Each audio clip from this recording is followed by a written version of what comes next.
Pakistan stock market میں زبردست تیزی 100 انڈیکس پہلی بار 1,20,000 کی سطح عبور کر گیا. کاروبار کے دوران 1737 پوائنٹس کا اضافہ. انڈیکس 1,20,674 پوائنٹس پر ٹریڈ کر رہا ہے. 9 مئی کے ملزمان کی ضمانت منسوخی کے لیے سپریم کورٹ میں اپیلیں سماعت کے لیے مقرر. GHQ حملہ کیس کے ملزمان کی ضمانتوں کے خلاف پنجاب حکومت کی اپیلوں پر سماعت 7 اپریل. عالیہ حمزہ اور خدیجہ شاہ سمیت 20 ملزمان کی ضمانت منسوخی کے لیے اپیلوں پر سماعت 8 اپریل کو ہوگی.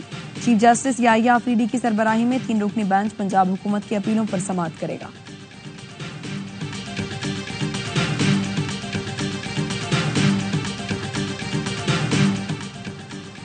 ذوالفقار علی بھٹو نے شکست خوردہ قوم کو مایوسی کی راکھ سے نئی زندگی دی.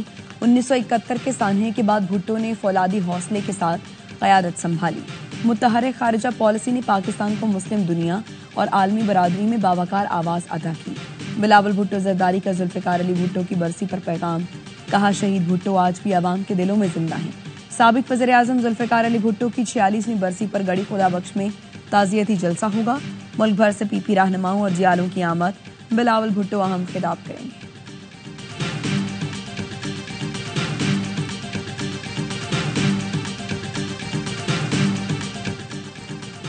نئی نہروں کی تعمیر کا منصوبہ. بلاول بھٹو کی جانب سے آج بڑا اعلان متوقع. وفاقی حکومت سے اتحاد کے خاتمے سمیت دیگر آپشنز پر غور. آصف زرداری نے بلاول کو فیصلوں کا اختیار دے دیا.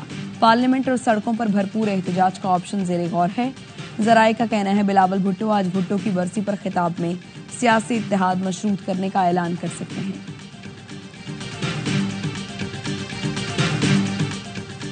نہروں کے منصوبے پر گزشتہ سال بات ہوئی. ایوان صدر کی پریس ریلیز موجود ہے. صدر نے ہدایت کی تھی منصوبے کے لیے فنڈز فراہم کیے جائیں. نون لیگ کے سینیٹر عفنان اللہ کہتے ہیں اس پر سیاست نہیں کرنی چاہیے. پیپلز پارٹی کے بغیر حکومت نہیں چل سکتی. صوبوں اور وفاق کے حق میں جو کام نہیں ہوگا وہ نہیں کریں گے. پیپلز پارٹی نہروں کے منصوبے کے خلاف ہے تو پھر یہ معاملہ کہیں نہیں پہنچ پائے گا.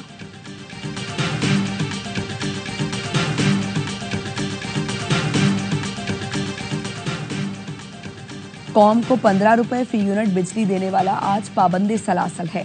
40 روپے فی یونٹ بجلی دینے والے عیش کر رہے ہیں. ترجمان کے پی حکومت بیرسٹر سیف کہتے ہیں بانی پی ٹی آئی کا دوسرا جرم 150 روپے لیٹر پیٹرول تھا جسے 300 پر پہنچایا گیا. عالمی منڈی میں خام تیل کی قیمت میں مزید 7% کمی آئی. اس حساب سے پاکستان میں پیٹرول کی فی لیٹر قیمت 100 روپے سے بھی کم ہونی چاہیے. کچھ نہ ہونے سے ہونا بہتر ہے. عوام نے بجلی قیمتوں میں کمی عید کا تحفہ قرار دے دی. کہا وزیر اعظم کا اعلان خوش آئند ہے. شہریوں نے قیمت مزید کم ہونے کی امید بھی لگا لی. کہا کم سے کم 20 روپے تو کم ہونے چاہیے.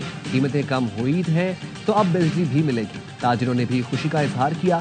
کمرشل صارفین نے کہا وزیر اعظم کا فیصلہ لائق تحسین ہے. کاروبار میں آسانی ہوگی.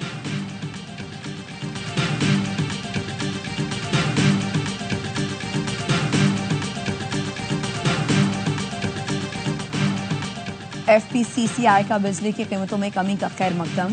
آرمی چیف اور ASIFC کا شکریہ. Pattern in chief SM Tanveer نے کہا حکومت نے IPP سے معاہدے منسوخ کیے. اس کا فائدہ آج عوام تک پہنچایا. صدر FPCCI عاطف اکرام شیخ بولے حکومت نے ہمارا مطالبہ پورا کر دیا. اب ہمیں اپنی گروتھ بڑھانے کے لیے کام کرنا ہوگا. تاجروں کا کہنا تھا امید ہے حکومت بجلی مزید سستی کرے گی. شرح سود بھی سنگل ڈیجٹ پر آ جائے گی. صنعت کار اور معاشی ماہرین نے بھی اعلان ٹھنڈی ہوا کا جھونکا قرار دیا. پاکستان اسٹاک مارکیٹ پر بھی اچھے فیصلوں کا اثر. 100 انڈیکس 1,18,000 کی سطح عبور کر گئی. 1,131 پوائنٹس کا اضافہ دیکھا گیا. پاکستان میں مہنگائی کی شرح بھی 59 سال کی کم ترین سطح پر آ گئی. مارچ میں سالانہ مہنگائی کی شرح 0.7% ریکارڈ کی گئی.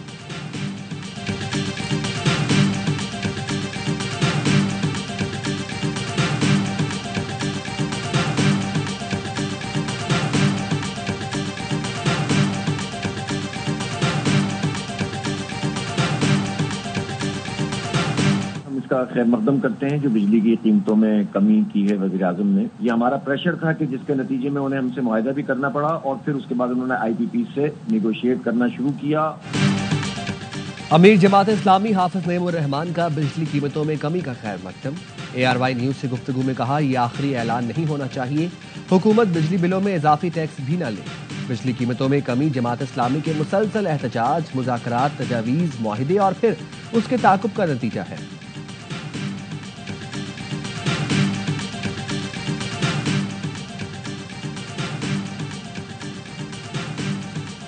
وزیراعظم کے اعلان کے بعد بجلی کا یونٹ کتنے کا ہوگا؟ پاور ڈویژن نے تفصیلات جاری کر دی۔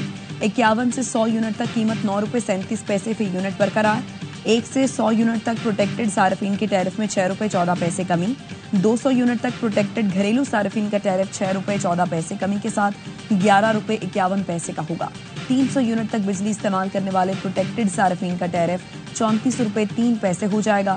300 سے زائد یونٹ استعمال کرنے والے گھریلو صارفین کے لیے یونٹ 48 روپے 46 پیسے کا ہوگا۔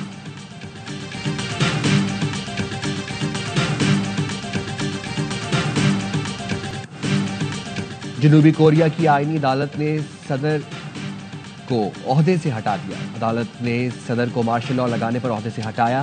آئینی عدالت کا 60 دن میں صدارتی انتخابات کرانے کا حکم۔ یون سک یول نے اپنے مواخذے کی کارروائی رکوانے کے لیے 3 دسمبر کو مارشل لاء لگایا تھا۔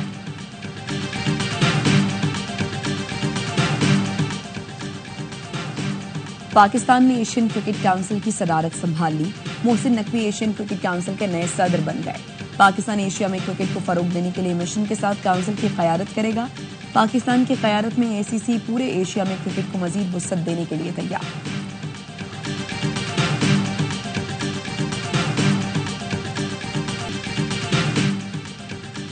ٹرمپ ٹیرف نے امریکی معیشت کو ہلا کر رکھ دیا۔ امریکی اسٹاک مارکیٹ میں کورونا کے بعد تاریخی مندی۔ مارچ 2020 کے بعد ایک دن میں اسٹاک مارکیٹ میں سب سے بڑی کمی۔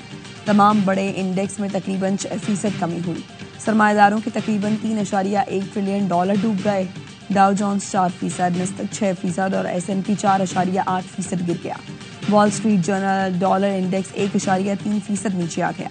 جے پی مارگن کا کہنا ہے ٹیرف کے فیصلے سے امریکی معیشت تقریباً 60% کے ساتھ بازاری کا شکار ہو سکتی ہے۔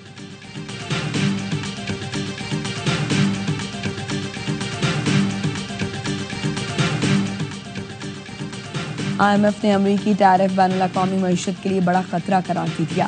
سربراہ آئی ایم ایف کا کہنا ہے سود شرح نمو کے وقت امریکی ٹیرف بین الاقوامی معیشت کے لیے خطرہ ہے۔ امریکہ کو چاہے اپنے تجارتی شراکت داروں کے ساتھ مل کر کام کرے۔ بین الاقوامی معیشت کو نقصان پہنچانے والے اقدامات سے گریز کرنا ضروری ہے۔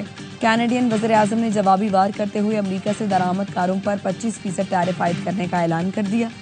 کہا ٹرمپ کی تجارتی جنگ بین الاقوامی معیشت کو تباہ کر دے گی۔ فرانسیسی صدر میکرون کا کہنا ہے صدر ٹرمپ کے ٹیرف ظالمانہ اور بے بنیاد ہیں۔ ٹرمپ کے فیصلے خود امریکی معیشت کے لیے قابل برداشت نہیں۔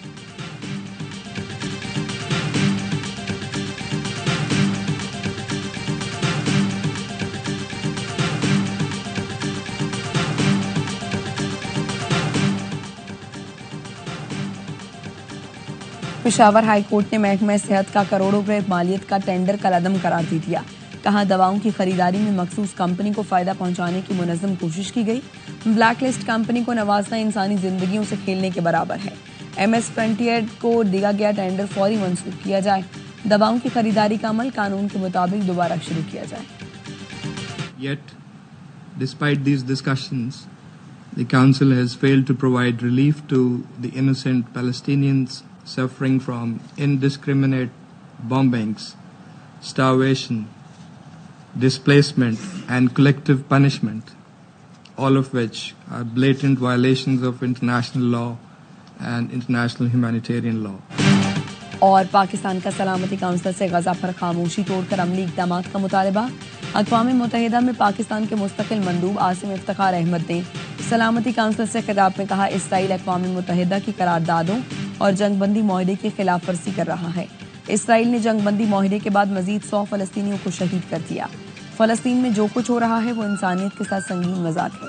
ہم ایسے ادارے کا حصہ نہیں بن سکتے جو محض تماشائی بنا رہے۔